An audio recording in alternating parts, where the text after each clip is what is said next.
आपण पाहत आहात RK न्यूज, बातमी तुमची, आवाज आमचा। जयसिंगपुरातील शहा पेट्रोल पंपासमोरील बंद खोक्यांवर पालिकेचा हातोडा।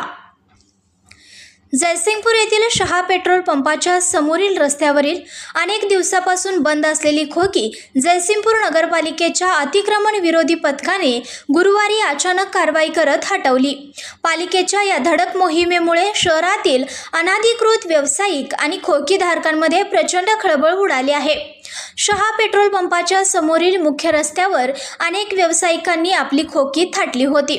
यातील बरीच खोकी गेल्या काही महिन्यांपासून पूर्णपणे बंद अवस्थेत होती। या बंद खोक्यांमुळे परिसरात अस्वच्छता पसरत होती, तसेच मुख्य रस्त्यावरील वाहतुकीला मोठा अडथळा निर्माण होत होता। याबाबत स्थानिक नागरिक आणि वाहनधारकांकडून पालिकेकडे वारंवार तक्रारी दाखल करण्यात आल्या होत्या। या तक्रारीची दखल घेऊन पालिकेच्या अतिक्रमण पथकाने गुरुवारी कर्मचाऱ्यांसह आणि आवश्यक यंत्रसामग्रीसह घटनास्थळी धाड टाकली। पथकाने रस्त्याकडेला असलेली सर्व बंद खोकी जप्त केली आणि रस्ता मोकळा केला आहे।